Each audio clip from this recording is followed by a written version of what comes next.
Hi guys, welcome back to another awesome video. My name is Nox, NOKS, all up in your screen. Back again with another awesome video. If you are here for the very first time, there's a red subscription down below. Do subscribe, okay, and turn on all notifications so that next time I post a video, you actually get notified. All right, okay, we talk about everything around employment on this channel, just in case you are actually watching my video for the very first time. And today we are talking about something that most people actually struggle with, and yeah, so I'm gonna actually give you points and things that you can maybe try and work on to make sure that during an interview nerves don't take over. Okay, because these things happen. With some people, it will get to a point where they're literally shaking. You can feel the shake from their voice. You can actually see their body shaking because of nerves. Some people will even struggle to actually utter words. So they will stand there and just like look at you. It's something that does happen, and this can be because of different things, a lot of things. Now, number one question is, Nox, is it a bad thing to be nervous before an interview? It's actually not a bad thing. It's actually a good thing. I've gone to certain interviews, I've sat in interviews, I've interviewed people, and if someone would give me a call right now and invite me for an interview, I still get those nerves. So nerves are very good. Like I say, there are things that you can do to make sure that they don't actually take over to that level. You know, the level where even English just disappears and just be like, oh, I'll see you when you're done. You pick me up there by the door. You are on your own. And obviously, you know, we're in South Africa. You can say I am very black. That means English is not my first language. I am a product of Bantu education. So this thing of English is not the first language kind of language to me. I don't speak English all the time when I'm home.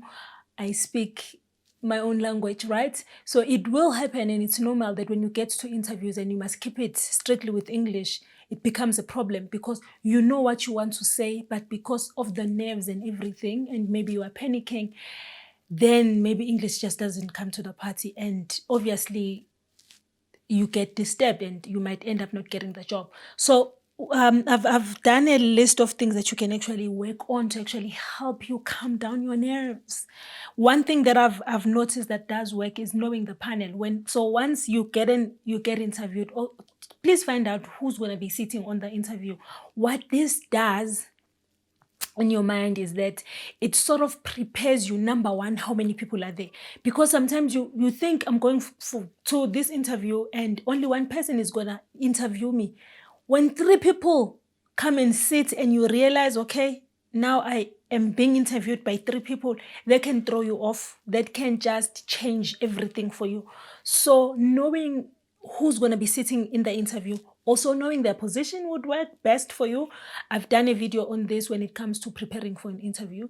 It's important that you know who's going to be asking questions, because certain people and their positions ask certain questions, and it can help you prepare what questions would you then expect from this person, and this person you can expect these type of questions, and this person you can expect these type of questions. So in your mind, when you have an idea that I'm going to be sitting with the GM, the supervisor, someone who's from HR, it makes you become calm, because number one, you're expecting that number of people. It's not going to be a surprise, boom, these people are here, and you're just like, is this that serious that there are four people?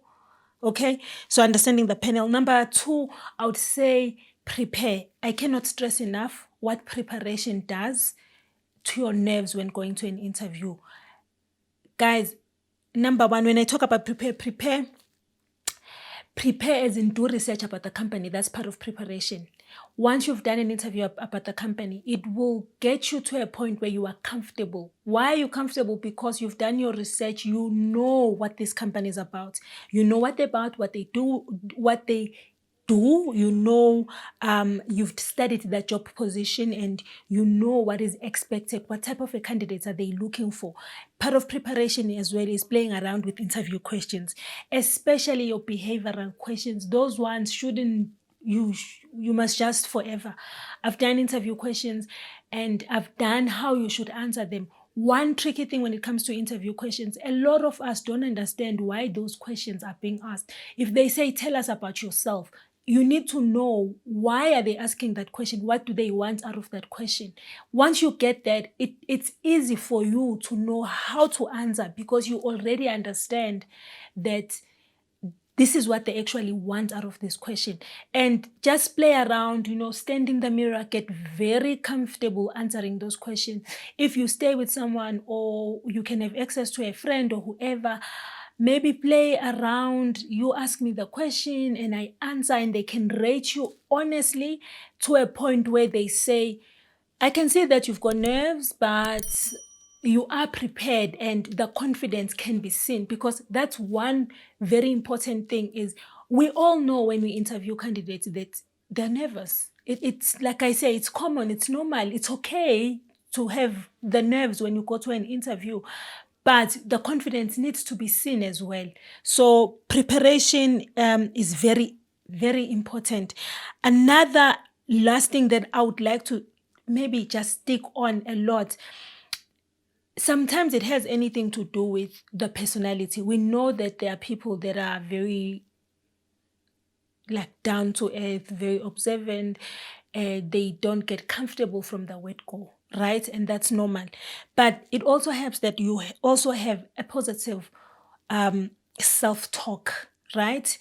Where you speak to yourself. You can use a mirror, which is very easy. You can speak with your inner you quietly, maybe as you get to that place. Because what I can tell you is what sometimes scares people when they go for interviews is they do the research, the company looks whatever way it looks when you are searching in the internet, on their websites, on their social media platforms, and it's a different vibe. But once you are there physically, the atmosphere, the environment can really change how you look at it. Sometimes it can be too much to a point where you feel this is a very serious place and you feel, oh my goodness, I just don't fit here, or I wouldn't do so well. So it's so important that you are able to speak with yourself and try and be as positive as you are. I've heard a lot of people saying, Knox, listen, I've never passed any interview, I've got an interview.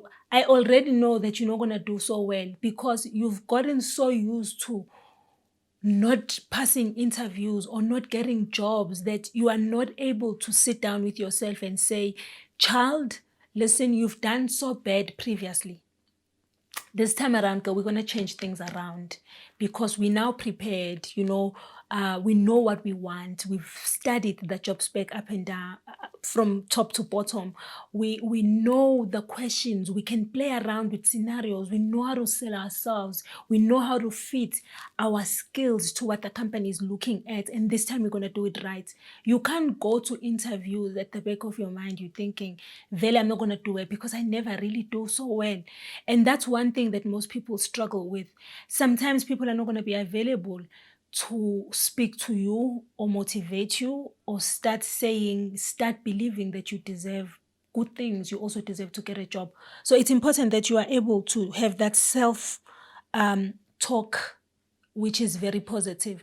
And this is what I've seen a lot of times. There are people that walk into an interview, how they walk, you can see that they walk like they've worked here. They walk in, their eye contact is so perfect. It's not like they don't have nerves as well. They're just as nervous as everyone who's coming for an interview. But they are good at knowing how to speak to themselves, right? The level of eye contact that is there. They're not just looking down like, oh my God, I'm in an interview. Because number one, that can also that will score you very low, and chances of you getting a job are like this slim. Confidence is something that you cannot buy. If that was the case, we will all walk around like we own this world. But it's something that we need to get good at doing, because we need to get good at knowing how to have that pep talk with ourselves, because it is what it is. But most of all, just know that you can't allow your nerves. Maybe the first time you go for an interview, you realize I've got this problem. Do whatever that makes you be distracted. You know yourself. Music does help for other people. Sometimes people will say, if I call my mother, and just say, I'm outside now, she will say things that will make me feel motivated. If I call this friend, do whatever you can. You know the things that speak to you or get you to that place. But you can't allow yourself to walk into an interview where you can't even say anything because the nerves are just taking over. Some people will literally cry because why they're crying? They know the answer, but the nerves are just all over the place. It's not a good thing these things happen. Okay? It happens, but you need to be very good at how you do it. Okay? Maybe if English is the problem, and once you get very nervous, you can't speak English, get used to just speaking English every possible chance you can get. Okay? Right? I hope this video was helpful. Don't forget to like, share your experiences as well. Okay? What happened? Have you been in a situation where you went for an interview and you just couldn't, and once you were done, you just felt like crying and all these things, and other people as well. This one candidate, now I remember, this one candidate said to me, Knox, I was scheduling interviews. One said to me, please make me the first person to go into an interview, because once I become the last and I see people walking in, I get too much pressure to then do so well because I start doubting who I am. So if you are that confident to say, let's say maybe you're working with a recruiter, of which as we are very easy, we can always play around. Like if you say, can you make me the first person to go in for an interview? We are able, when we can, if the situation is allowing, to make you the first person. And those things matter to a lot of people. I know myself, I would rather be the first or the last. If you put me in the middle, I don't know, maybe it's a mentality thing. But if anyone invites me for an interview and I do ask, are there any people coming on the day? And they say yes, I would say, please put me first. It's either you put me first or you put me last. If you put me first, I want to raise the bar so high that whoever is coming third or second from me, they stand no chance. If you put me last, I know that whoever was first or second, I'm there to clean up. I'm there to just make sure that I get the job. So those things, they do help. You know who you are. I'm not saying if you get interviewed as the second person, if there are 3 candidates, or you are in the middle, you don't have a chance of getting a job. Like I said, it could be a mind thing, but I would rather prefer to be like first or third. And that has worked for me. Not that if you put me second, it's just preferences. Like I said, if there's an opportunity to do that. So same thing with you. Be honest, you know where you are lacking. Like I said, nerves are for different things. Some people are nervous because they haven't been working for so long. And I've seen this a lot of times, especially now because of the COVID, and a lot of people got retrenched. Most people, they want the job so bad that they just don't want to miss the opportunity. They don't want to make a mistake. And when they put that pressure so much into themselves, it doesn't do them any good but bad. Like I said, share your stories on the comment section down below. Otherwise, I'll see you guys on another awesome video.